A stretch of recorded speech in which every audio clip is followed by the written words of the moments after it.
Do you have 8.5 by 11 patterned paper that you would like to use? Have you seen the new products that are available at Michaels from Recollections? Hi, I'm Jess from JessCrafts.com, and I'm here to help you make the most of your crafty supplies and time. So let's get making. Today I have the Recollections Valentines 8.5 by 11 pattern and solid paper collection. I also have some of their vinyl die cut stickers and some cards and envelopes. And I'm going to be showing you how to use your 8.5 by 11 patterned paper, but I'm actually going to be using my A2 paper busting templates because I want to show you how they adapt with A2 patterned paper. So we're going to pick out some of the patterned paper, and today my intention is to use some of the solid sheets for my mats today. We're going to use the patterned paper without making any scraps, but the solid sheets, because we're cutting the cardstock mats out of them, or what would normally be the cardstock mats out of them, are not going to be able to be completely scrap free. There are 8 designs in this particular package. There are 3 solids though, and so there are only 5 patterns: a stripe, a purple and pink heart design, a pink and red heart design, the sweet treats, and then the much larger heart design. And we are going to be working with my A2 templates today, but these are 8.5 by 11 pieces of patterned paper, which means we need to cut them down to A2, and you can cut 4 pieces of A2 sized paper out of one sheet of 8.5 by 11 paper with no pattern paper scraps, cutting it first in half on the 8.5 side to 4 1/4, and then cutting it on the 11-inch side to 5 1/2, and now you have an A2 size piece of paper instead of an 8.5 by 11 size piece of patterned paper. We're going to use several of my A2 paper busting templates today. We have number 1, 6, 4, I realize I'm saying them out of order, 3, 5, and 10. There are only 10 of them, so we are using a good amount of them, so you can see a variety of what is available there. And since I want to use these cards that I found as part of the collection too, they are A2 size cards, but they have these scallops at the edge. And some of the designs are going to call for you to cover from edge to edge, and it's going to look a little bit different with these scallops. And there are 24 of these cards, so I'm going to make 24 cards in today's video. Therefore, I am going to need 12 pieces of patterned paper because each A2 design, each A2 piece of paper is going to make 2 cards with the designs I've picked out. So like on this one, you can see there are 2 pieces, like you can make 2 cards from it. Here's what you need for the first card. Here's what you need for the second card. So we'll walk through each one, but we're working with these A2 size pieces from here on out. And I am going to try to evenly distribute it throughout the variety of designs. And we'll be making 4 of each card, which does mean that I can mix patterns. So to kind of explain that a bit more, I need 2 pieces of patterned paper for each one design, and that will make 4 cards. So if I cut the according to the directions, if there are 2 pieces of patterned paper, like here there's the large rectangle and the circle, I will cut the rectangles and circles from all of these, but I can use the rectangle from this paper and the circle from this paper and mix and match the patterns. Now there are occasionally times, maybe it's only once, I'm gonna do a quick flip through. Yes, it only happens once where like I'm really just using one large piece of patterned paper in design 1, but for the rest of them, because there are multiple pieces, I can choose to mix the patterns, and so I can pull 2 pieces of paper that I think coordinate well together and work well with the sketch for each of them. So for each design, I picked 1 large scale patterned paper and 1 small scaled patterned paper. I'm going to consider these 2 the smaller scale pattern papers in this collection, and these the larger scaled pattern papers in this collection. And I like that to do that, or wanted to do that, because I think it provides a good balance between the 2. If I chose 2 larger scale pattern papers, I might feel like I'm more restricted in some of the choices that I have to make it feel balanced, or like there might be some smaller cuts, and trying to get a smaller cut out of some of these larger papers can be challenging. So it gives me some options on how to combine things and give things a sense of balance. So you'll notice that there's going to be more representation of these two patterns over the course of all of the cards and a little bit less representation. So basically I have 3 of each of these and 2 of each of these throughout the cards.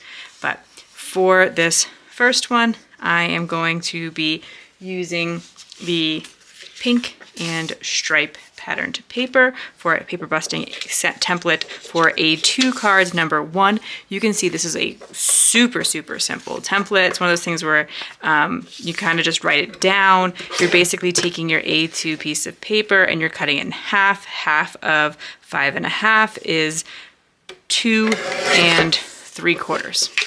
And so all I have to do is cut it to that measurement, and then I have to cut the mats.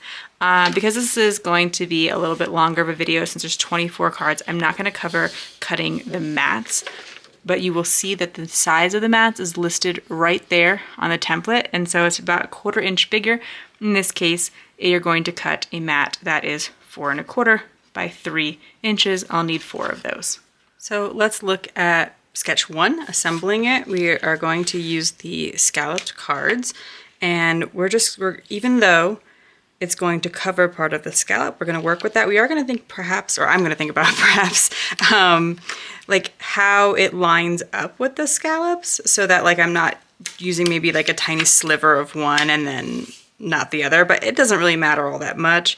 And I do want to make sure I'm coming to the edge of them, because it's going to be, if I do need to trim, it'll be a little bit easier to trim off of this flat side. So that's where I'm going to prioritize. It does definitely happen where even though you think, oh yeah, I've measured these both to be the exact same width, sometimes you're off by just a smidge. And so I'm gonna do the same thing, line up the paper, the patterned paper.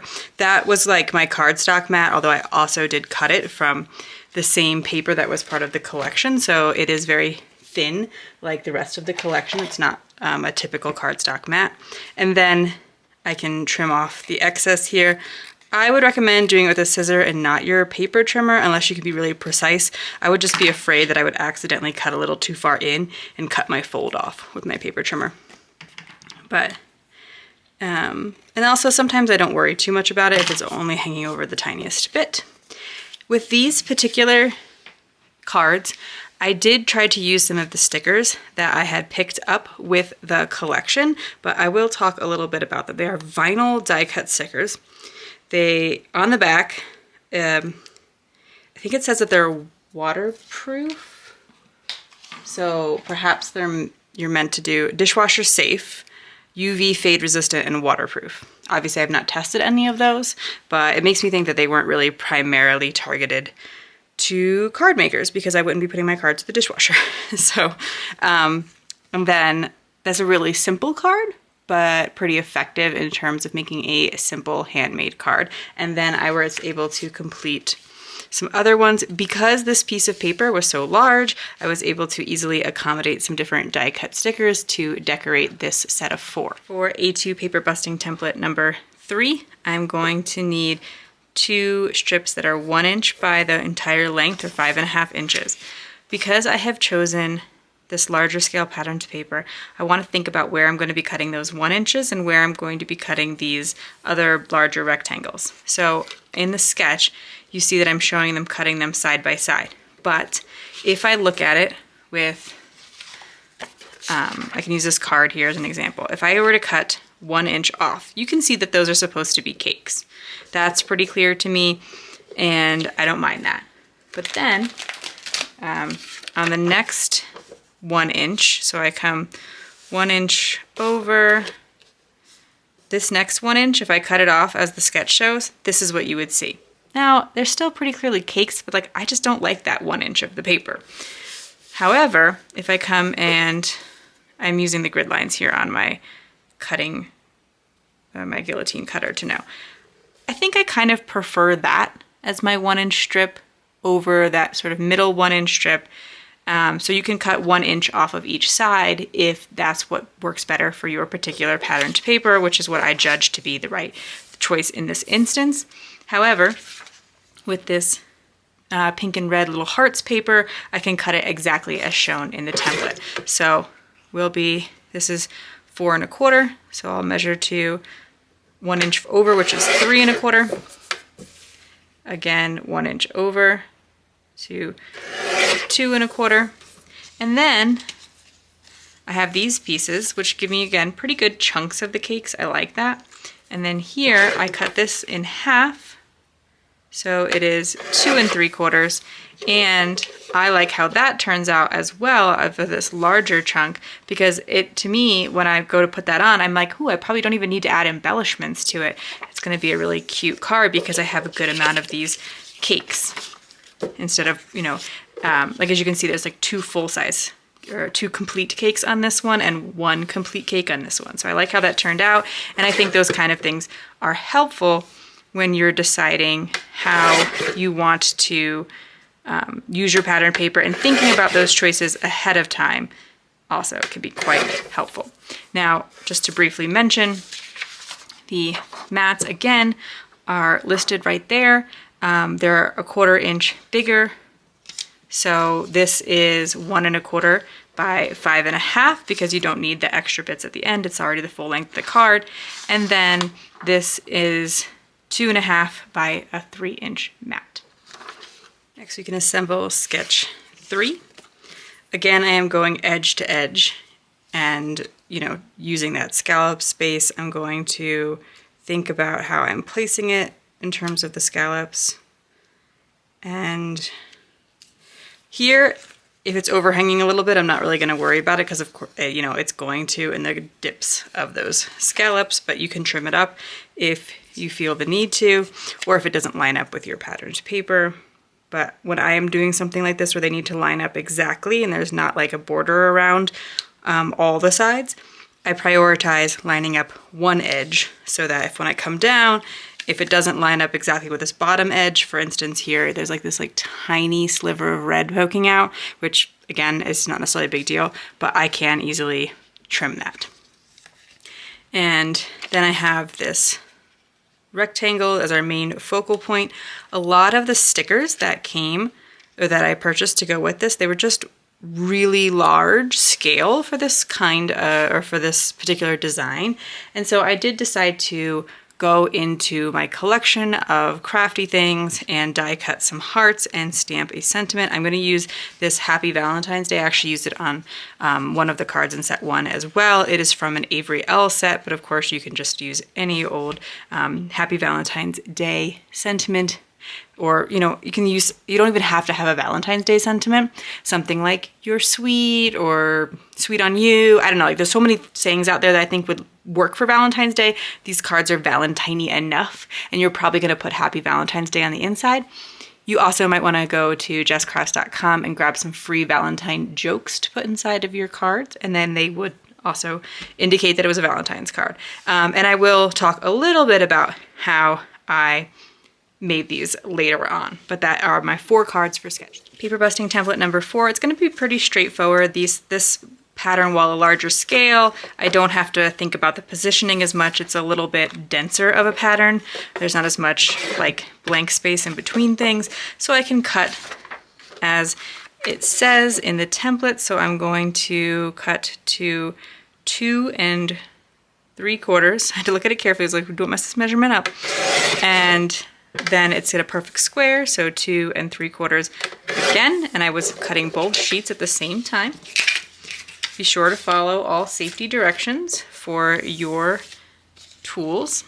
Okay, and then we are going to need this is 1 1/2 inches left, and so we're going to need a 1 inch bit and then a 1 3/4 inch bit, and that's going to go here at the top and then here at the bottom.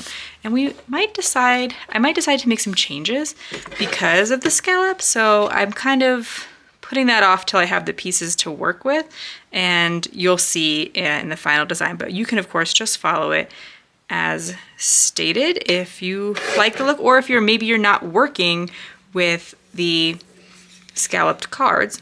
Of course, you can just be doing these with regular A2 size cards, but I like to show you there's different ways to adapt the sketches. You don't have to always do it exactly with the materials it's called for. Like here I'm using the 8.5 by 11 instead of the A2 paper. You don't have to, there's ways to change things up is basically what I'm saying. And then you're going to cut mats. Here again, the mats are only 1/4 inch wider. They're not bigger because I'm saying to put it all the way up against the edge of the card. So we're needing a mat that is 1 3/4, so 1/4 inch wider, and by 1 inch, and then 1 3/4 by 1 3/4. Then for the mat, it gets a 3-inch square mat because it's 2 3/4 by 2 3/4. I realize again that's a lot of measurements, but you can download the sketch. And if I were cutting all those little pieces of paper, I'd still be saying all of those measurements for you. Now, when I have all the pieces like this, what I will often do is store these in these plastic folders so that I don't lose any of the pieces that go with a particular sketch when I'm trying to make a lot of cards at once. I also will often take the card bases I need. So I'm going to be making 4 cards, so I can put the card bases in here. And then when I cut the mats, I can add that all in, and then I can work on these assembly line style as I want to. We are moving on to sketch number 4. And I actually decided here, even though it calls for you to put it all the way up against the edge, that I would actually kind of tuck it down a little bit from the scallops. So rather than having it hang off the scallops, I just brought it to like the very, I guess I would call that here, like it's not a dip there. It kind of like comes up into the scallop. So I'm lining up the bottom of my paper with that like peak, I think is the word I'd be looking for, the peak of the scallop there. And then lining up my patterned paper with the bottom, because if it doesn't line up along the top, that's going to get covered. Same thing here, this time with the valley, I guess I would say, of the scallop. You can use a ruler to help make sure these are more straight. I honestly eyeball most times when I'm doing this kind of thing, but the grid mat can help with that. I'm not using my grid mat very effectively at the moment. Like, you know, you could put it in line with there's like a card base size on your grid mat, and you can put it in line with that to kind of help with lining things up. And then we'll add our main focal point area here. So the sketch still looks very similar, it's just not coming all the way to the edge, and you could modify this if you wanted to, even on a card without the scallops, if you just, you know, needed to condense your design or something like that. So anyway, I wanted to add some embellishments. Like I said, those stickers even still are quite large. This is a bigger area. This is a 2 3/4 inch square, but as you can see, most of them would hang off of that or like completely cover or almost completely cover the patterned paper. And actually this one will too, but well, again, we'll revisit the die cut stickers and I use them on a future card. So I wanted to cut some more embellishments, and I did go to my cardstock scrap stash to cut these rather than cutting them from the paper, the solid paper that was included in the collection, because when I tried to die cut the solid paper that was included in the collection, it's so thin, it was kind of like wrinkling up, and I just wanted to make sure it had a solid look to it that was easy to use, that kind of thing. I didn't want to have to worry about that. Or the ripping or anything. It would have worked. You absolutely could do it. It just wasn't my preference. And so I picked this Sending Loads of Happy and Truck. They're from 2 different, actually, Pretty Pink Posh stamp sets. But I thought, since, you know, I was already going into my collection to pick out some additional stamps to embellish with, and, you know, of course you can use whatever's in your stash, I would make some that were like better suited for someone who likes trucks, because I think that when, you know, you see all the pretty Valentine pinks and stuff, and then you reach for flowers and unicorns and all that, and, you know, not every kid likes flowers and unicorns, so adding something different to it. And so I just put this in my Misty the way that I liked it. I made sure it hung off the edge a little bit. I'm not going to color it or in or anything like that. I think that it being stamped off the edge allows it to have some like sense of movement, and also it being, you know, this has some interest to it. It has the stitch detail. It has all these little edges here. So I think it's okay not to add the coloring to the stamp, even though that might be our instinct, is to think that those are stamps that are supposed to be colored in. Depending on how you use it, I don't think it needs to be. And I created 4 of that card as well. They all look the same because, again, it was in my stamp positioner. So I stamped it a few times, and you're going to see this embellishment come up on another card as well. For A2 paper busting template number 5, you are going to do what you did for the very first sketch, and you're going to cut this 5.5 inch paper in half to 2 3/4. So it's 2 3/4 by 4 1/4. You're going to make a mat that's 1/4 inch bigger all the way around. So it is going to be 4.5 by 3 inch mat. And I'm going to be positioning a 2 inch circle die on the patterned paper to add a little bit of interest. And so rather than placing it straight across the card like this, we're going to be turning it on its side and adding that circle. And so I am cutting at about a 2 inch circle with my Hero Arts Infinity dies, and then I'm taking the next size up of circle to cut out the mat. So I will take actually usually the mat that I put around here, which again is 4.5 by 3 inches. I will cut the circle mat out of there because, so like out of that solid piece of paper in this instance, and then you're going to cover up that hole. As you can see, it's a little bit tricky because it's a white piece of patterned paper, but the hole would be covered by the patterned paper.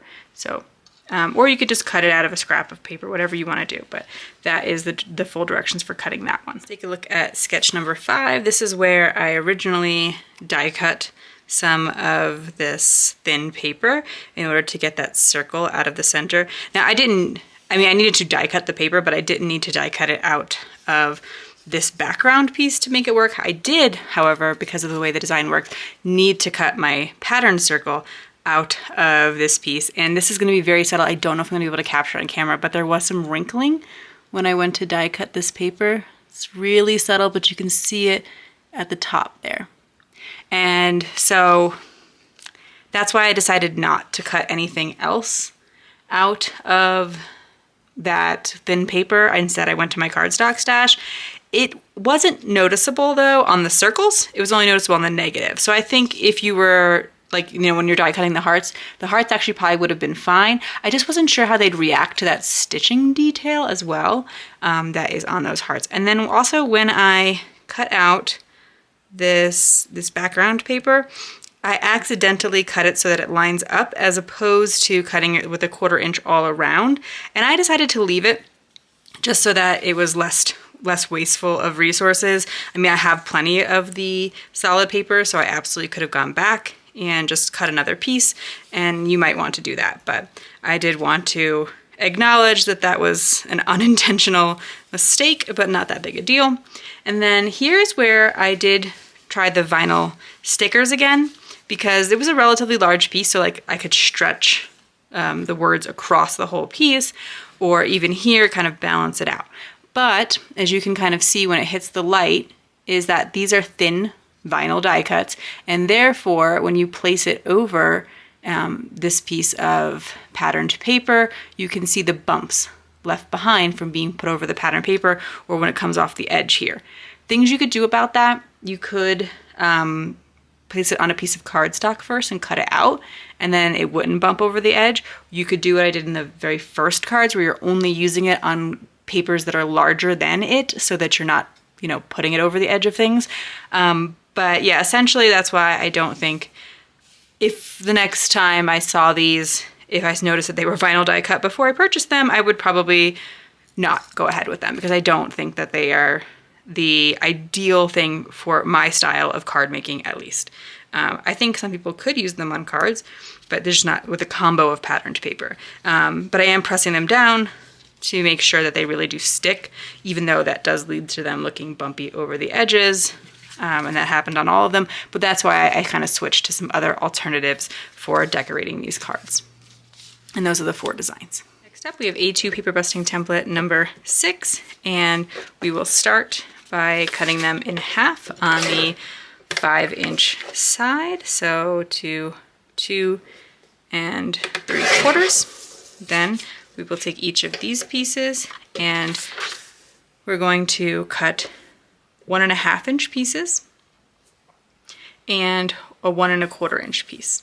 The 1 1/4 inch piece, the design calls for it to be in the center.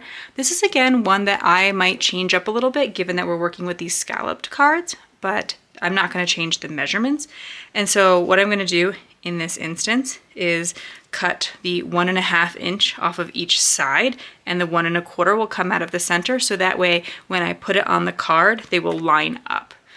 This isn't something you have to do. If you want to cut the 2 pieces of 1 1/2 inch right one after the other, that is your choice, but I just personally like the look of them lining up at the end.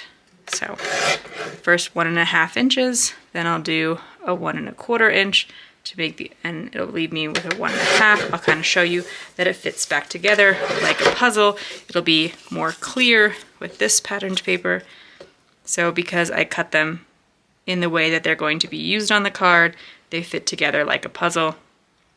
And so that's just something I want to draw your attention to, especially if you're using the card design as intended. Because I might change things up a little bit, it might not be as important. And I will cut all the rest of the sheets like that as well. The mats, again, a 1/4 inch bigger. This time they need all the way around. So the 1 1/2 by 2 3/4 inch piece will get a 1 3/4 by 3 inch mat. And the 1 1/4 by 2 3/4 inch will get a 1 1/2 by 3 inch mat. I will generally choose my matte colors from the 3 colors of plain paper that came with the collection. The other thing is my camera's really not going to want to focus on them, so it'll be a challenge to film anyway. But I will think about things like these papers will be fairly easy. I could probably use I could use any of these for this one because all 3 of these colors are in this patterned paper. But in the purple one, it's the same. Because they're all meant to kind of coordinate, it's going to be really easy to pick one that looks great. And that pink is also right there in the patterned paper. But I'm going to make my best choice from these. And then there's like that blue cake patterned paper. And for instance, I would choose not to matte it with the blue, probably. I would choose to contrast it by, say, choosing like the red or the pink, but you can make the choice that works best for you based on, like, you know, the pieces of scrap cardstock you have, etc. Assemble sketch number 6.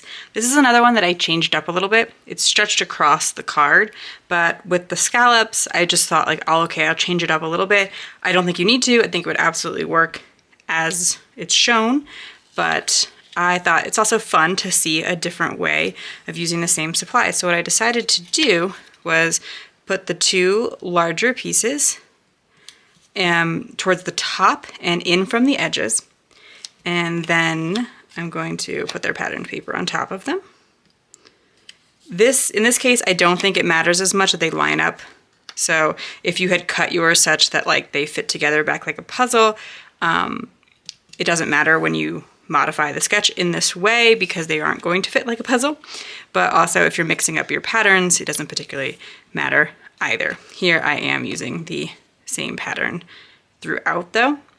And then so that smaller rectangle stayed in the center but is overlapping them now. So then I use that same embellishment where I cut from my cardstock stash and I placed it in the center there. Because I was working from my stash, I did make 2 from a pink paper. You can see sometimes I mixed up the patterns, sometimes I kept them the same. Something else I also tried on this card was I decided to see how liquid glue would work with this paper because it was on the thinner side for patterned paper. And this one was glued together with glue. They were all, I often use glue when I mean adhesive. So you can see that this is really probably subtle, but the paper is bowing a little bit, like it's a bit of a curve. So I do think that Liquid glue is not necessarily the ideal thing, but it's not wrinkly per se. Like you can't see that on the card. I did use a very thin amount of glue. I used some Barely Art glue that has a really fine tip, so I didn't have to apply too much. I think if you applied a lot of glue, like liquid glue, it would be problematic. So just something that I would want to point out to someone if that is their standard sort of go-to adhesive and you were looking at this thinner paper, it might not work as expected, but you're also, if you use liquid glue all the time, you're probably used to that and know what to do and how to best handle it. Because like I said, it absolutely works. It just, there was a little bit of buckling or bowing from it. Okay, we've returned to the more challenging cake paper for paper busting template number 10.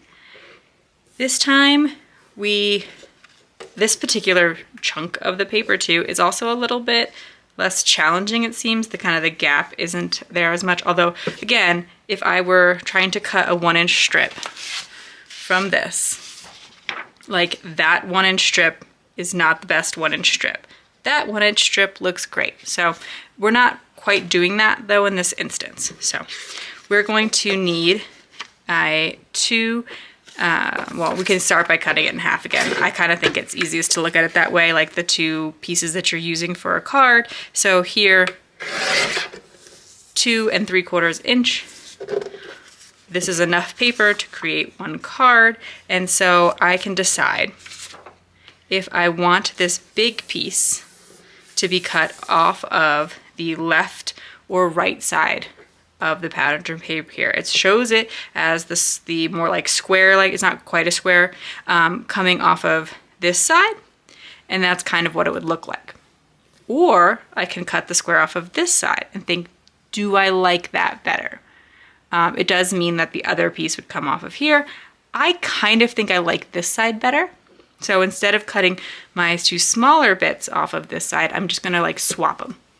And so I'm going to be cutting my 2.5 inch piece off this side. That's going to be like in the design, you see this big panel here, that's where that's going to go. And then this I'm going to cut to 1 inch, or well, sorry, you cut a square at 1 3/4 by 1 3/4, and then you also get a 1-inch strip off of it.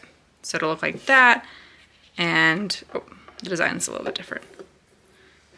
It'll look like that. And as you can see, if you do it as intended, these 2 pieces will sort of fit back together like a puzzle. If you don't want that look, you can decide to kind of mix things up. You could even you could swap them, for instance, if you want. Do it a little bit differently than it's shown on the sketch, but that's completely up to you.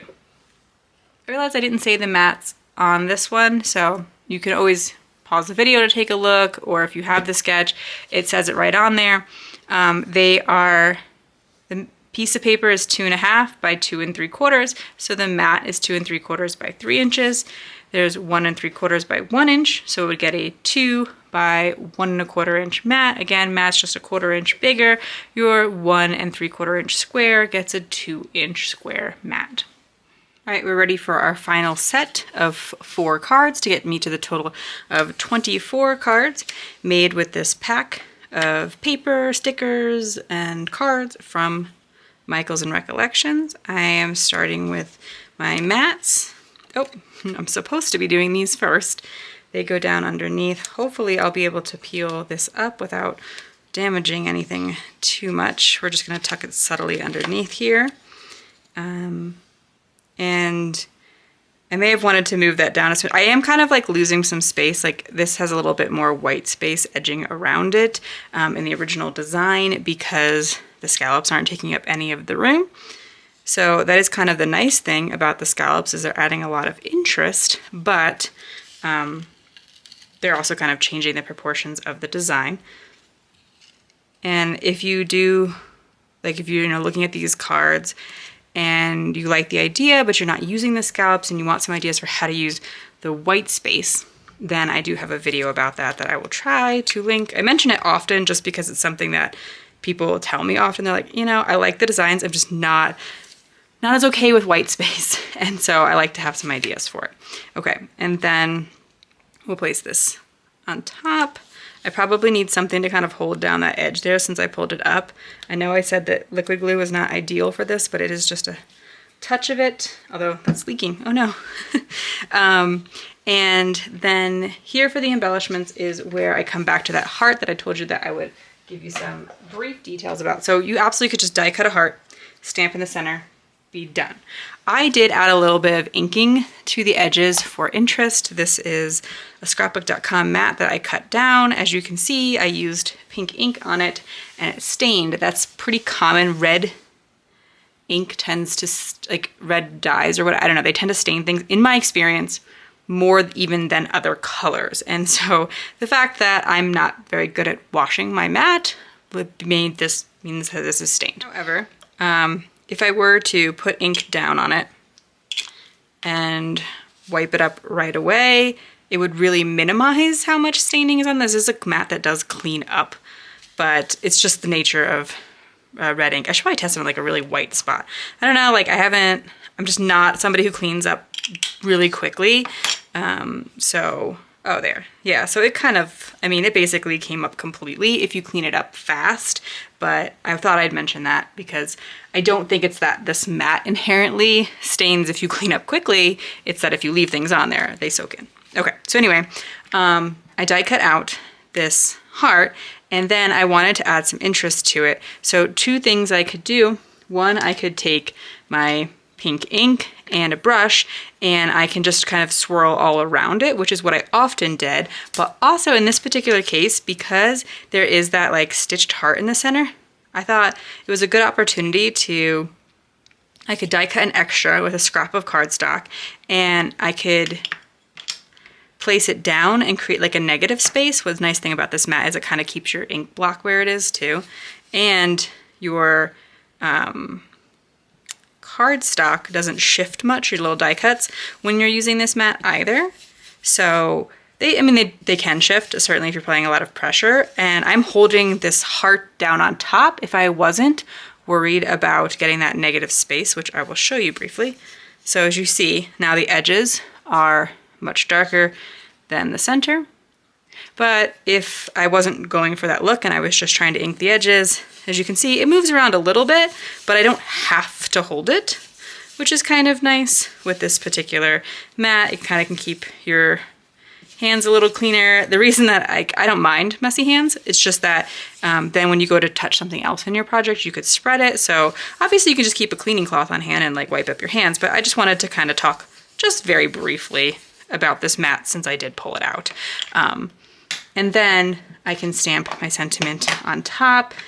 I was mostly stamping this with Versafine ink because the letters on this stamp are a little bit thicker. Although Versafine ink takes a little bit of extra time to dry because it's a pigment-based ink. So what I'm going to do is adhere this to, oh wow, my glue is really leaking. I'm going to glue this down, and I actually can use the liquid glue here, which of course I could use it with the paper as I said, but this is cardstock, so I'm not really worried about it buckling or anything like that. Place that down and then stamp my sentiment so that my card is assembled completely while my sentiment is drying. And I do tend to get really good results for stamping sentiments with the Versafine ink. And then I have 3 of them. With these ones that had the cake paper in the background, I did move it off to the side a little bit just so that you could kind of see more of the cake paper since, you know, it had a more interesting design on it. And those are my last 4 cards. So I have created 24 cards, primarily with some supplies that I picked up from Michaels and Recollections, although I definitely added my stash in there, as many of us have plenty of stash to supplement when we get new products. I did talk about, like, not every supply that I picked up was my favorite, but I still think that they made some really cute cards. I think it's still worth seeing that you can work with what is available to you. If you primarily need to shop the big box stores, a lot of their supplies are really adorable. They make great cards. You can absolutely do some of the same ideas that you see with supplies that might be more expensive or only available online or things like that. If you like this video, here's another video where you can find more ideas for enjoying your crafty time and supplies. Let me know you like this video with a share to your crafty community, subscribe and click the bell so you don't miss the next template or tutorial, and check the video description for product links. See you in the next video.